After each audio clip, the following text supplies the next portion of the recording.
Deixe sua Bíblia aberta em Lucas capítulo 15, a partir do verso 11. E antes de entrarmos no texto propriamente dito, eu queria fazer uma reflexão, uma problematização, uma pergunta reflexiva. Isto é, por que estamos aqui? O que nos motivou a sairmos da nossa casa e vir à igreja? A resposta dessa pergunta tem me incomodado ao longo dos últimos 10 anos, pelo menos, e eu sempre fico me perguntando por quê. Qual é a motivação? E a resposta dessa pergunta, quando se faz a alguém, normalmente costuma ser a fé. A fé em Jesus Cristo é que nos motiva a vir à igreja. E, no entanto, existe um perigo real, uma grande tentação de confundirmos fé com mera religiosidade. Isso é fatal. Isso não é uma coisa pensada. Substituir a fé por religiosidade. É algo que nos acomete ao longo da nossa caminhada. Quando menos esperamos, já não há mais aquela ardência. Não há aquela dinâmica. Não há aquele fervor. Não há aquela surpresa com relação ao Evangelho, porque nós achamos que sabemos de tudo. E nos encontramos dessa forma, esse é o grande perigo. Frios espiritualmente. A frieza espiritual, a superficialidade do Evangelho é o grande perigo, a grande tentação. É confundir a motivação de virmos à igreja. E qual é a solução desse grande problema? A pergunta de $1 milhão.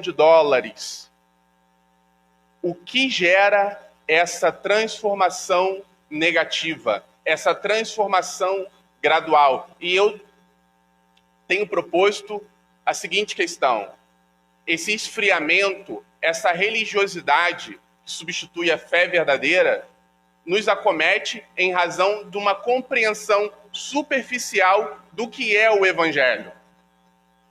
Isso é certeiro. O que é o Evangelho? É isso que vai nos fornecer a motivação certa. Só que o que acontece é, se você perguntar para uma pessoa, um crente comum, o que é o Evangelho, a resposta das pessoas normalmente costuma girar em torno de alguma coisa que ela possa fazer. O Evangelho é a oração.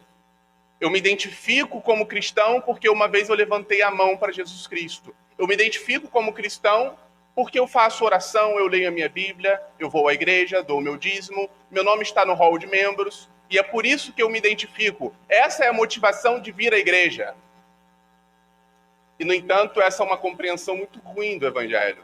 O Evangelho não é isso, nós sabemos. O Evangelho é o que Jesus Cristo fez por nós. Mas eu queria dizer, antes de entrar no texto, esse é o grande perigo. Confundirmos a nossa fé com a mera religiosidade. O vir à igreja por hábito. E é disso que trata a parábola do filho pródigo. Chamada parábola do filho pródigo, que nós vamos ver é melhor entendida como parábola dos dois irmãos. Eu quero ler esse texto junto com os irmãos, a partir do verso 11, que diz assim. Eu leio os ímpares e os irmãos pares, por favor. Continuou, certo homem tinha 2 filhos. O mais moço deles disse ao pai... Perdão, podem ler o verso 12.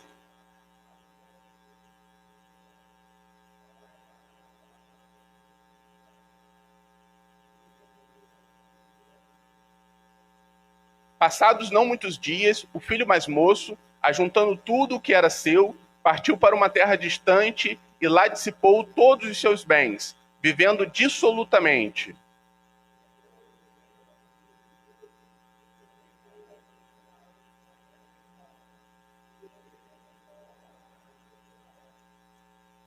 Então ele foi e se agregou a um dos cidadãos daquela terra, e este o mandou para os seus campos a guardar porcos.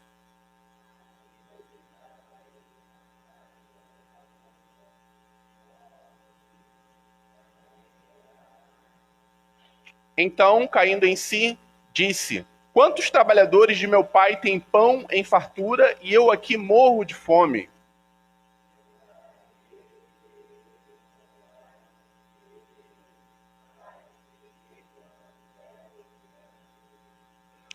Já não sou digno de ser chamado teu filho.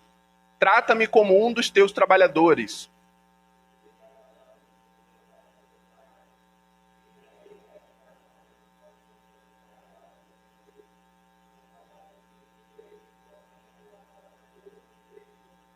E o filho lhe disse: Pai, pequei contra o céu e diante de ti.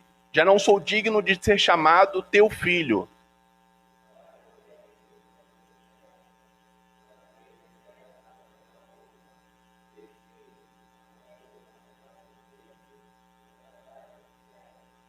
Trazei também e matai o novilho cevado. Comamos e regozijemo-nos.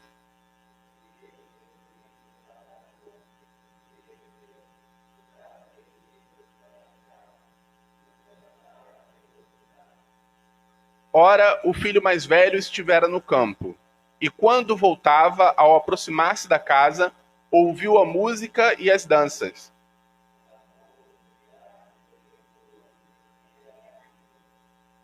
E ele informou: Veio teu irmão e teu pai mandou matar o novilho cevado, porque o recuperou com saúde.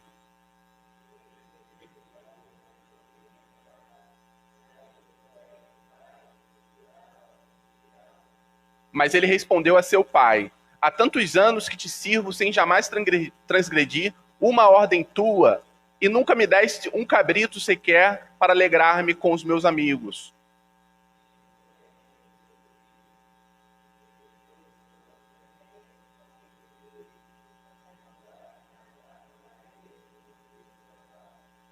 Então lhe respondeu o pai: Meu filho, tu sempre estás comigo, tudo o que é meu é teu.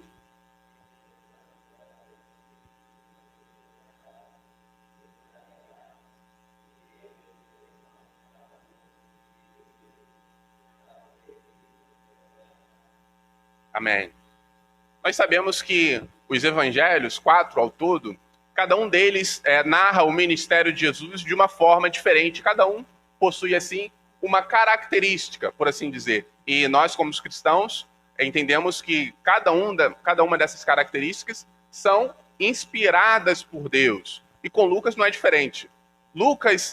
A narrativa de Lucas tem uma característica própria, que é em relação à salvação de pecadores, a salvação dos marginalizados. Essa é a grande tônica do Evangelho de Lucas. O grande biblista norte-americano J. Carson, ele diz que em Lucas é impossível deixar de notar a verdade de que Deus ama os pecadores que Jesus veio salvar.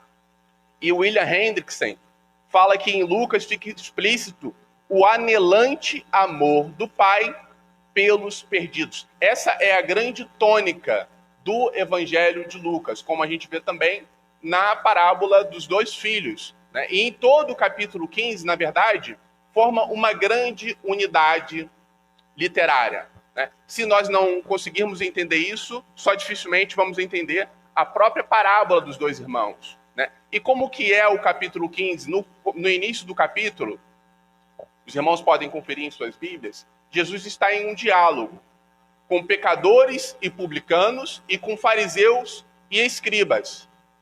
Os fariseus e escribas estão incomodados com a companhia de Jesus, que se senta à mesa e está sempre com pecadores. E aí, é a esses fariseus, a esses escribas, que Jesus dirige 3 parábolas.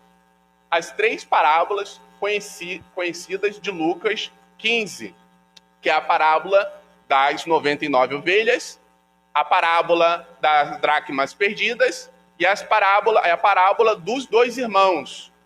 Cada uma dessas parábolas trata justamente da busca de Deus pelos perdidos. Não é só a ovelha perdida, a dracma perdida ou os dois irmãos perdidos, mas a grande e angustiante, dramática busca da humanidade perdida. É importante nós conhecermos essa tônica de todo o capítulo 15 de Lucas. E existe uma outra característica toda especial nesse capítulo, e que muitas vezes passa despercebido, é a influência literária de Lucas ao redigir as 3 parábolas. Quer dizer, né, existe aí uma inspiração de Lucas ao redigir essas parábolas. Né? O que é inspiração? Né? Inspiração, costumo brincar lá em casa, eu sempre lavo a louça todos os dias, sob a inspiração da minha esposa. Não é isso? Mas Lucas aqui ele tem um outro conceito de inspiração. Ele está inspirado no sentido de ele alude a uma certa fonte literária. E essa fonte é Jeremias, capítulo 31. As 3 parábolas de Lucas, que não se encontram em nenhum outro evangelho, elas se inspiram, elas aludem ao texto de Jeremias 31. Eu quero que os irmãos, por favor, abram agora.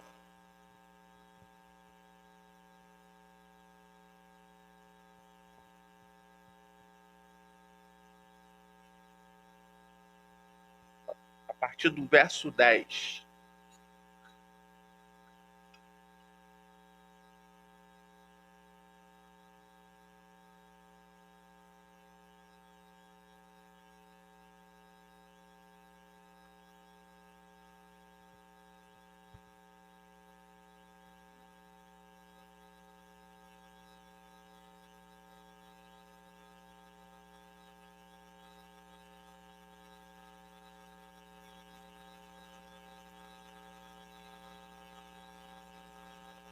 A partir do verso 10.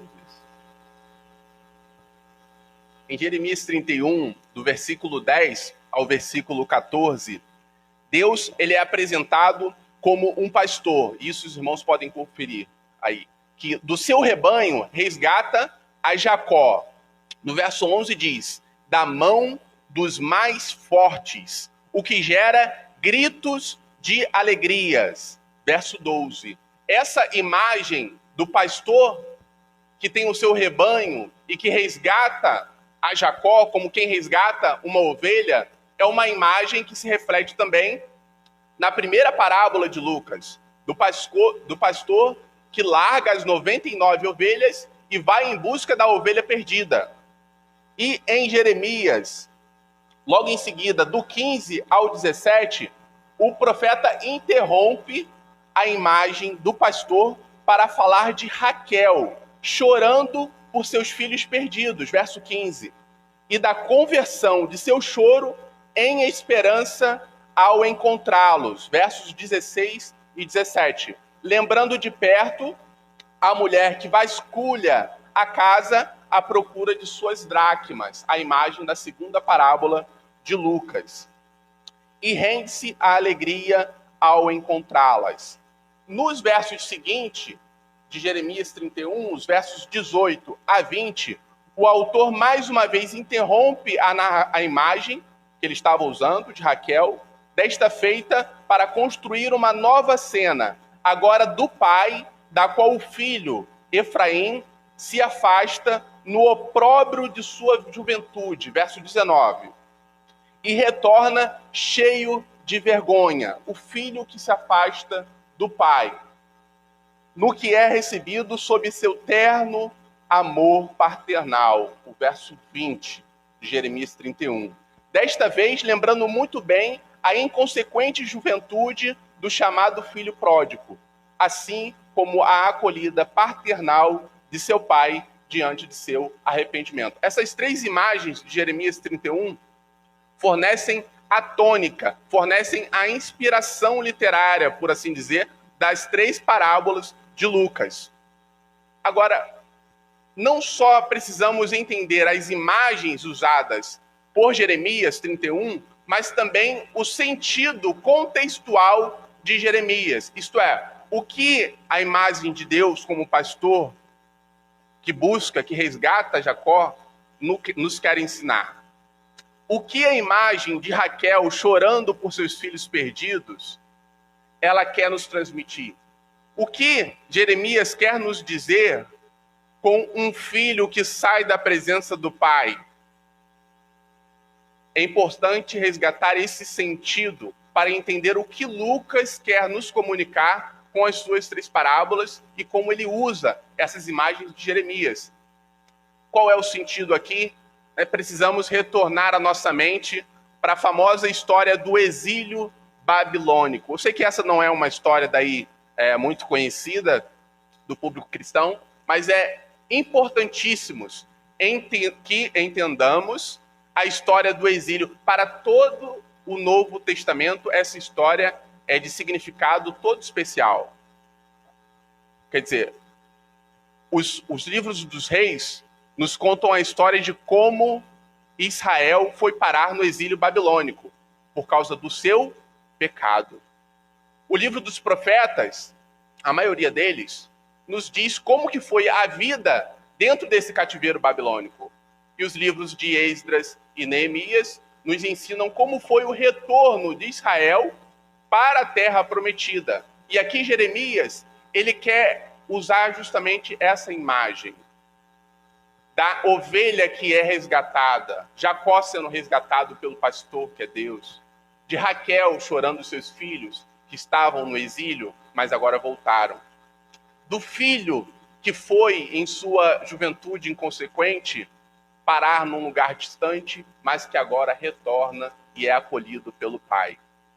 São essas as imagens que Jeremias quer nos transmitir, de Israel sendo parado no exílio, e que agora precisa voltar, e que não só precisa voltar, mas que também é acolhido.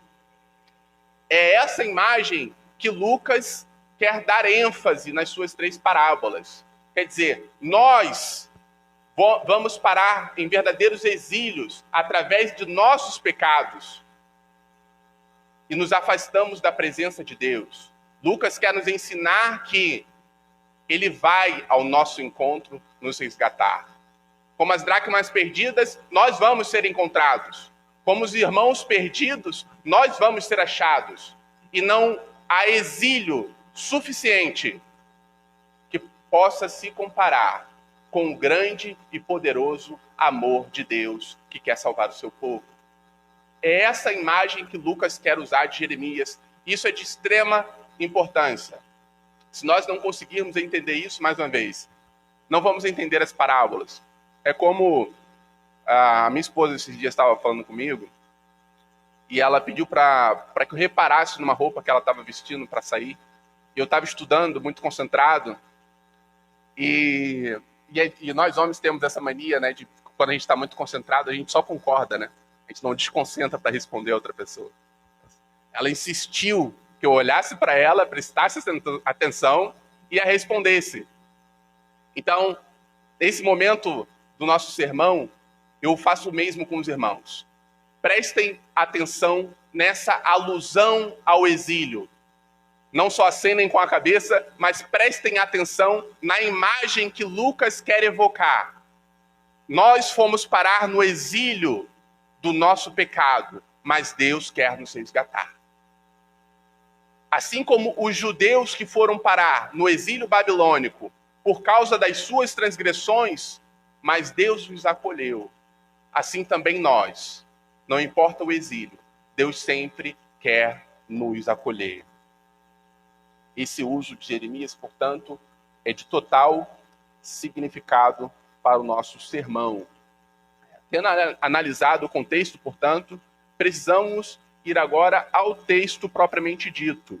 A parábola do filho pródigo é talvez um dos mais conhecidos textos cristãos, ainda que constantemente mal compreendida. Por que a parábola do filho pródigo, assim chamada parábola do filho pródigo, é mal compreendida? Porque normalmente, né, a epígrafe de nossas Bíblias já vicia a nossa leitura. Parábola do filho pródigo. Não é a parábola do filho pródigo.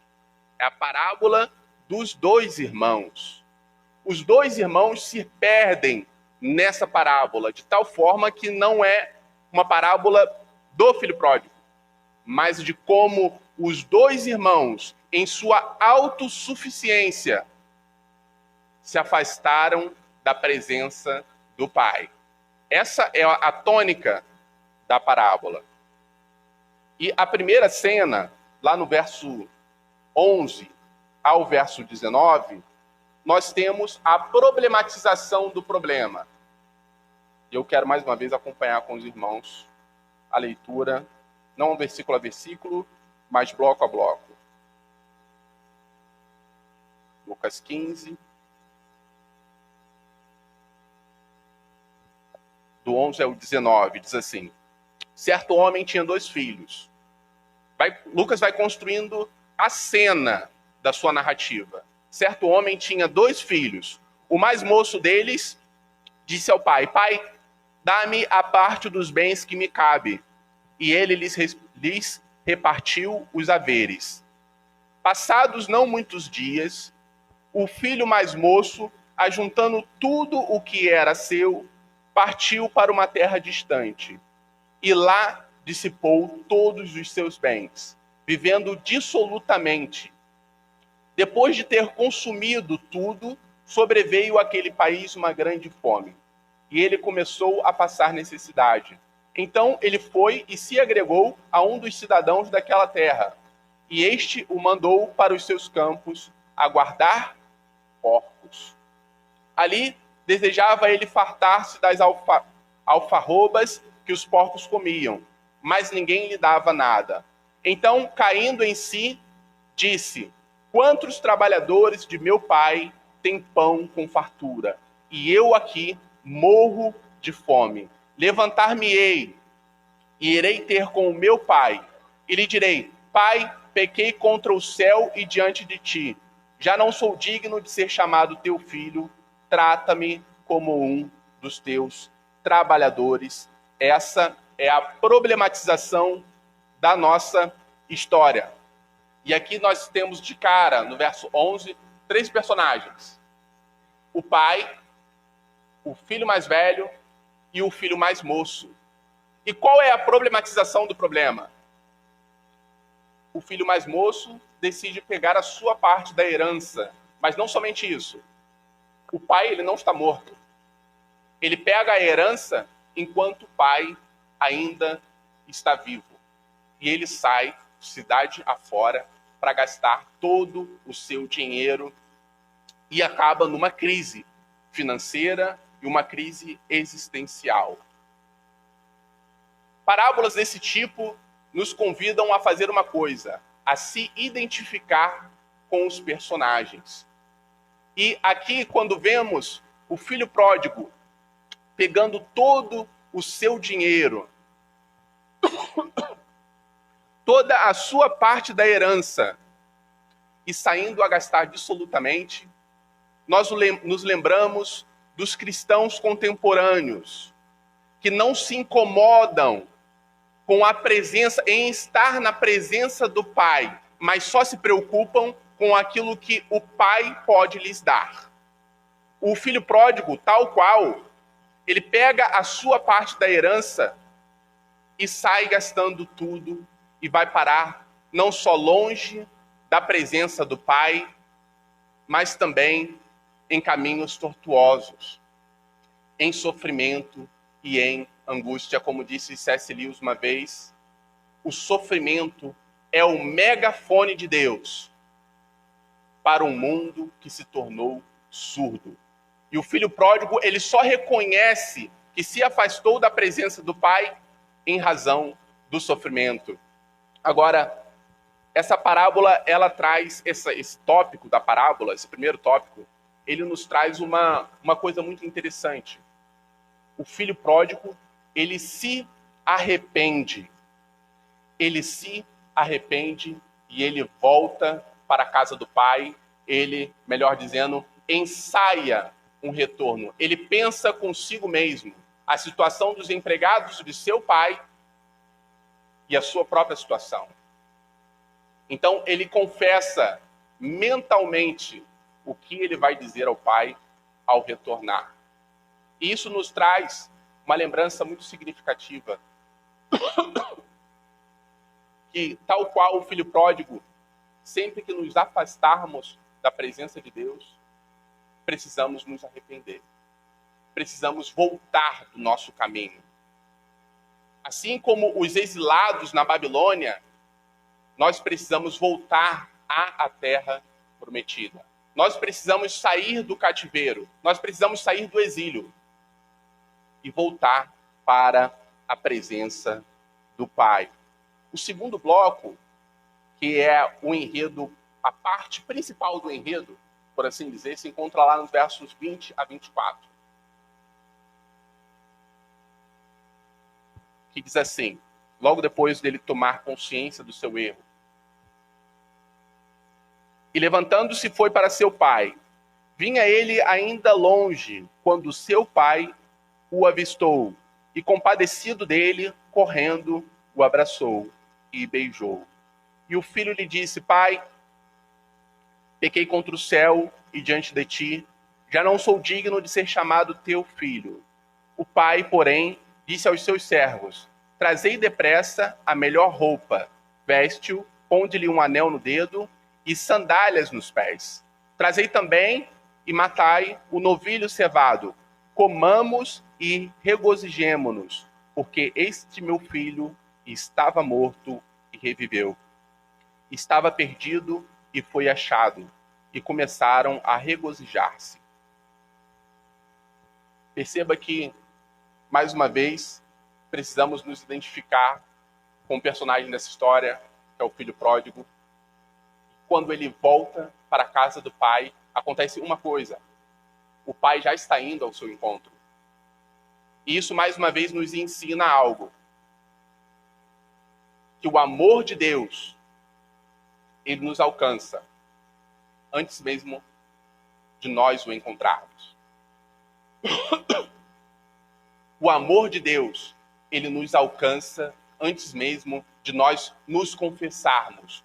A graça de Deus é tamanha que antes de tomarmos qualquer tipo de atitude, ela já nos encontrou. Ela já nos libertou. E é assim que o pai faz com o filho pródigo. Ele vai e sai ao seu encontro.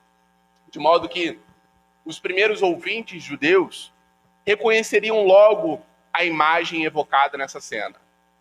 Também os judeus do primeiro século, como eu havia dito, estavam longe da presença do Pai e precisaram voltar à terra prometida. E voltando, eles foram acolhidos. Então, tal qual aqueles judeus do exílio babilônico, nós também precisamos voltar do cativeiro, voltar de longe da presença do Pai para estar na presença do Pai.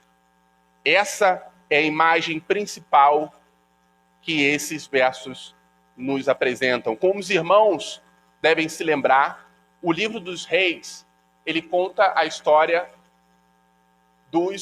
de como os israelitas pecaram e foram parar na Babilônia. O livro dos profetas conta a história deles durante o exílio, e o livro de Esdras e Neemias nos mostra como eles voltaram do exílio. Como em toda história, portanto, é preciso prestar atenção a cada movimento do personagem. A cena principal da segunda parte mostra o filho pródigo tomando consciência da generosidade do pai e, arrependido, ensaiando um pedido de perdão. Acontece que a história mostra o pai acolhendo o filho antes mesmo dele declarar o arrependimento. E essa é o que nós conhecemos como graça imerecida. Antes mesmo do filho merecer o dom do perdão, o pai foi ao seu encontro. E nos versos seguintes, do verso 25 ao 32, nós temos a parte principal da história, o seu clímax. Nós vamos a esses versos agora. Versos 25 a 32. Ora, o filho mais velho estivera no campo, e quando voltava, ao aproximar-se da casa, ouviu a música e as danças. Chamou um dos criados e perguntou-lhe que era aquilo. E ele informou: veio o teu irmão e teu pai mandou matar o novilho cevado, porque o recuperou com saúde. Ele se indignou.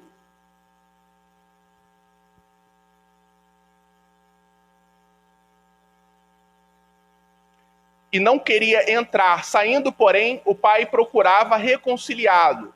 Mas ele respondeu a seu pai: há tantos anos que te sirvo, sem jamais transgredir uma ordem sua, e nunca me deste um cabrito sequer. para alegrar-me com os meus amigos.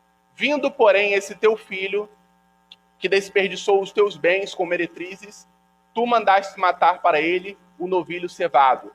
Então lhe respondeu o pai: meu filho, tu sempre estás comigo. Tudo o que é meu é teu. Entretanto, era preciso que nos regozijássemos e nos alegrássemos, porque esse teu irmão estava morto e reviveu, e estava perdido e foi achado. Embora os pregadores normalmente deixem passar despercebido, esse é o ponto principal da história. A parábola ela não é dirigida aos pecadores. Lá no início do verso 15, nós vimos, Jesus dirige as 3 parábolas aos fariseus e aos mestres da lei. Essas pessoas são os destinatários oficiais das parábolas. E o filho mais velho representa essa atitude farisaica de quem não saiu da casa do pai. É como Sanbalat e Tobias, na história de Neemias, que o importunam na construção das muralhas, porque eles não se alegram com a volta dos exilados. Eles são judeus que ficaram em Jerusalém e não suportam que aqueles pecadores voltem da Babilônia para a Terra Prometida. O filho mais velho, tal qual, ele não suporta a alegria de ver o retorno do irmão mais novo. O filho mais velho é o personagem mais difícil de criarmos algum tipo de identificação. Porque aquele tipo de crente mesquinho, que se acha melhor do que todo mundo, ele não reconhece o seu pecado porque, segundo ele pensa, ele não tem pecado. Ele ora, ele conhece a Bíblia, ele se veste adequadamente, ele conhece os catecismos de có e salteado, ele nunca saiu da casa do pai. Ele vem aos domingos todos os dias para a igreja. Esse é o filho mais velho. Mas, por incrível que pareça, a história termina e o filho mais velho ele não entrou na festa da salvação. O filho mais novo, o pecador, o dissoluto, o inconsequente, ele se arrepende e participa da festa da salvação. Mas o filho mais velho não. Ele não somente não participa, como ele não se alegra com a salvação do seu irmão. Porque, segundo ele ficou na casa. É o personagem que nós podemos identificar muito facilmente nos nossos próprios dias. É o cristão que vem para a igreja todos os dias e não se acha na condição de pecador. Ele não olha introspectivamente para dentro de si, não reconhece nenhuma falha. Ele é santo e todo-poderoso. Ele não se alegra com a salvação dos irmãos mais novos. Essa é a figura do irmão mais velho. A natureza da sua personalidade é mesquinha e egoísta. Ele não só é autoconfiante, ele é autocentrado, é narcisista. Exatamente como o irmão mais novo, ele se aliena do pai. Mas, diferente do filho pródigo, ele se afasta enquanto permanece cuidando das coisas. É o tipo perfeito de fariseu legalista. Ele não participa do banquete da graça porque se acha mais justo. Enquanto o pródigo volta para casa, ele termina a história longe da presença do pai. Os judeus, mais uma vez, eles entenderiam essa imagem como a imagem daqueles samaritanos que ficaram em Jerusalém e não souberam receber os exilados de volta. Eles não se alegraram. Agora, Jesus ele faz uma paródia. Vocês que estavam nessa situação ao voltar do exílio, agora vocês querem fazer as mesmas coisas com os pecadores, com os publicanos, com as pessoas que vocês não recebem em vosso meio. Essa é uma grande paródia. Eles estavam nessa situação e agora eles não conseguem compreender a situação dos marginalizados, a situação daquelas pessoas que pecam, mas querem voltar. Estes, sim, não participam da festa da salvação. Existe um grande perigo Não de nós nos tornarmos irmãos mais novos, mas de, na igreja, nos tornarmos irmãos mais velhos. Nós não saímos da casa do Pai, nós estamos aqui. Está frio lá fora. Nós reivindicamos isso. Bom, eu fui. Bom, eu dei o meu dízimo. Bom, eu estudei a minha Bíblia. Eu vi algumas coisas de teologia lá, eu estudei. Eu li o catecismo. Eu ajudei o meu irmão. Eu fiz. É isso que o irmão mais velho diz. Eu fiz. Ele fez tudo. Mas isso não é o evangelho. Essa é a grande questão que eu mencionei na introdução do sermão, que pode esfriar o crente. Confundir fé com religiosidade. Não é sobre o que você fez. Isso é religiosidade. É sobre o que Jesus Cristo fez por você. É sobre Ele indo te alcançar antes mesmo de você murmurar qualquer tipo de arrependimento. Essa é a graça. Esse é o evangelho. Esse é o poder de Deus para a salvação de todo homem que crê. Esse é o evangelho de Cristo Jesus. Parábolas como a do filho pródigo, ao contrário do que muitas pessoas imaginam, não possuem propriamente dito uma lição de moral. Justamente porque não se trata de uma moral, mas de, como eu disse, uma paródia. Como toda paródia, a parábola do filho pródigo desfere um ataque. Nesse caso, aos fariseus e escribas, que criticavam o convívio de Jesus, baseados em sua justiça própria. A autossuficiência do irmão mais velho é uma paródia do legalismo dos fariseus e escribas, com forte apelo irônico, ao refletir uma realidade vivida pelos próprios judeus no pós-exílio. Por esse motivo,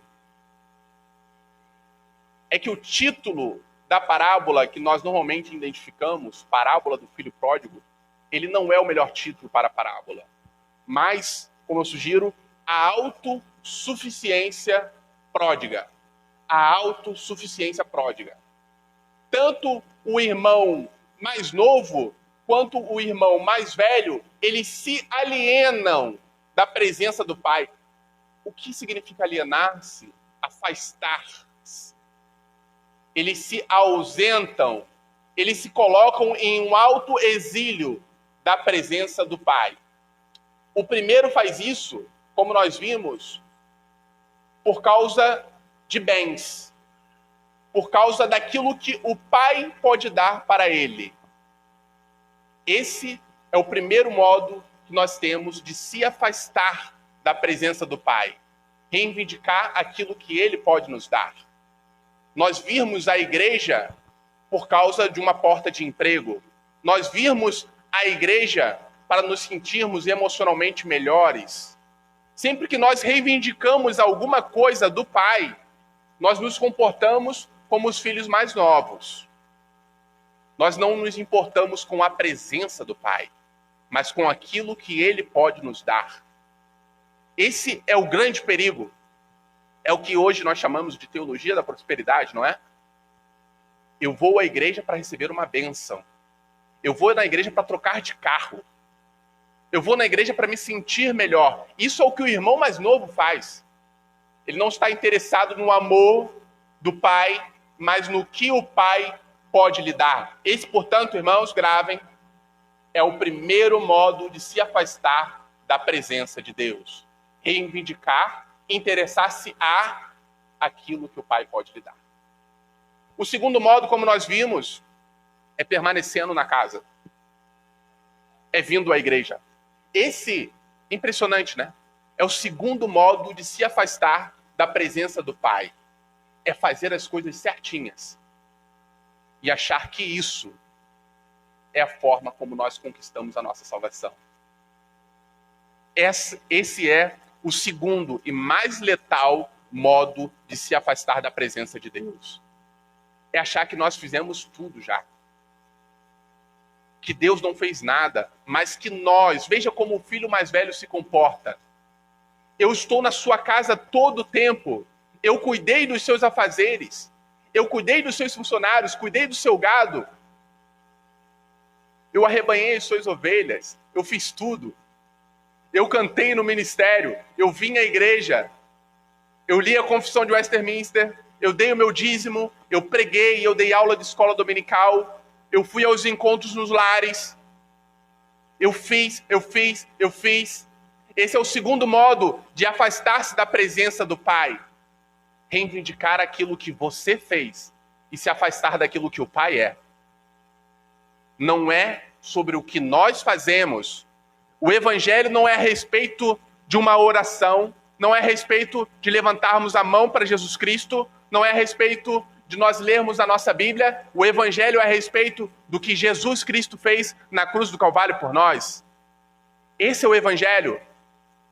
Esquecer-se disso é cair no perigo da religiosidade.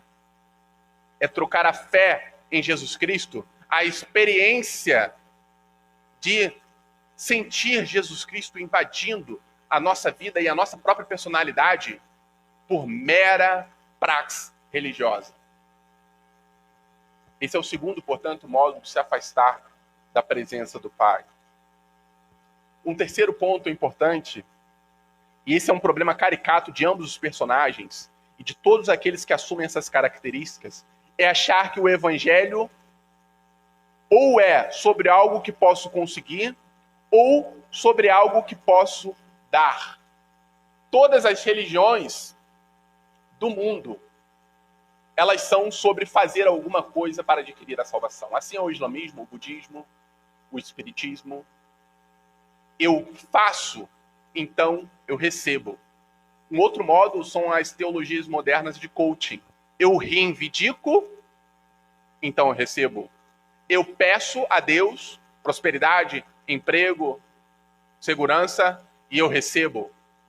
São os dois modos religiosos de se tratar com Deus. O Evangelho, ele não vai por nenhum dos dois caminhos. O Evangelho, mais uma vez, não é sobre o que nós fazemos, sobre o que nós reivindicamos, mas sobre o que Deus faz por nós. Ele é o Pai vindo ao nosso encontro antes mesmo de sussurrarmos qualquer tipo de arrependimento. Esse é o Evangelho do qual nós não merecemos. É sobre o que Jesus Cristo fez. O castigo que nos traz a paz que estava sobre ele. O Evangelho é sobre as pisaduras pelas quais nós fomos sarados. Esse é o Evangelho. Não é sobre o que nós podemos adquirir do Pai. Nós não temos nada para oferecer em troca. Nós não temos absolutamente nada. Nós podemos lembrar aqui o apóstolo Paulo, quando escreve as suas cartas, tem somente as marcas dos chicotes em suas costas. João, em Pátimos, tem somente uma revelação. Jesus, em Jerusalém, tem apenas o sangue escorrendo sobre as suas cabeças. O Evangelho é sobre mãos vazias. Não é sobre mãos cheias. Não é sobre obras. O Evangelho é sobre o que Jesus Cristo fez por nós. Esse é o centro da mensagem cristã. Não se deixe enganar. Não é sobre sair de nossas casas e vir para a igreja. Não é sobre oração ou leitura da Bíblia. É sobre o que Jesus Cristo fez por nós. E por isso, nós fazemos todas essas coisas. Por isso nós oramos. Por isso nós lemos a Bíblia. Por isso nós damos nosso dízimo. Por isso nós viemos à igreja. Não podemos inverter a ordem, porque senão nos tornamos irmãos mais velhos. Eu faço, então eu mereço. Não, eu tive a salvação, então por isso eu faço. Eu gosto da parábola dos dois irmãos, a parábola da autossuficiência pródiga, porque ela nos ensina muito bem sobre o que é o Evangelho e qual é o poder da graça de Deus. De quanto não importa absolutamente o peso do nosso exílio. Não importa absolutamente o peso do que nós fazemos ou não estou interessado naquilo que você fez. Eu estou interessado naquilo que Jesus pode lhe oferecer, o perdão dos seus pecados. Não importa quão mal você tem sido, não importa quão errante você já foi, Jesus Cristo pode perdoar toda e qualquer coisa. Foi isso que ele fez com o filho pródigo. O Evangelho é sobre encontrar-se na presença do Pai. Não sobre reivindicação daquilo que ele pode nos dar, ou reivindicação daquilo que nós podemos fazer, mas experimentar a presença de Deus em nossas vidas. Essa é a mensagem central da parábola dos dois irmãos. Não há exílio forte o suficiente para deter o poder e a majestade da graça de Deus em nossas vidas. Não há nada que nós tenhamos feito e não há nada que possamos fazer. Ele sempre nos livrará da Babilônia. Ele sempre nos livrará do cativeiro. Ele sempre nos livrará do pecado. Sempre nos livrará da morte. Sempre nos livrará da angústia. Sempre nos livrará da depressão ou de qualquer tipo de distração. Ele sempre irá ao nosso encontro. Não importa o que tenhamos feito, não importa o que achamos que poderemos oferecer. Ele vem ao nosso encontro. A grande tristeza, por assim dizer, do filho pródigo é que ele não teve um irmão. Ele teve um fariseu, é isso que o pregador norte-americano Tim Keller fala. O filho pródigo ele não teve um irmão, ele teve um fariseu. Nós cristãos somos diferentes. Nós temos um irmão mais velho, e esse irmão mais velho é Jesus Cristo. Ele vai ao nosso encontro. Ele não fica em casa esperando qualquer coisa ou fazendo qualquer coisa. Ele vai ao encontro do perdido. Ele vai ao encontro da ovelha perdida. Nós sim temos um irmão mais velho que morreu na cruz para nos salvar. Essa é a beleza da história da salvação. Diferente do filho pródigo, nós não temos um fariseu, nós temos a Jesus Cristo. Eu queria concluir, portanto, essa mensagem ressaltando, não sou aqui um grande pregador, né? Mas se pudermos extrair alguma coisa dessa mensagem, que nós tiremos isso como grande lição. Não é sobre o que podemos oferecer a Deus ou sobre o que fizemos de errado, é sobre a graça de Jesus Cristo que repousa em nossas vidas. Retomando o que falamos no começo da pregação, essa é a chave para termos uma igreja renovada. Essa é a chave para termos uma igreja cheia da graça de Deus. Qual é a chave, Felipe? É não basear-se em nossa justiça própria. A partir do momento que nós achamos que é sobre algo que nós fazemos, achamos que é sobre a nossa competência, nós nos esfriamos. Tornamos-nos uma igreja cheias de irmãos mais velhos. Essa é a essência do esfriamento espiritual. A chave para o avivamento é a compreensão da graça de Deus como aquilo que nós não merecemos. É a compreensão da graça de Deus como uma dádiva livre e espontânea. É a compreensão da graça de Deus como aquele que vem ao nosso encontro, não sobre algo que nós fizemos para merecer esse encontro, mas sobre o sangue de Jesus Cristo derramado sobre as nossas cabeças.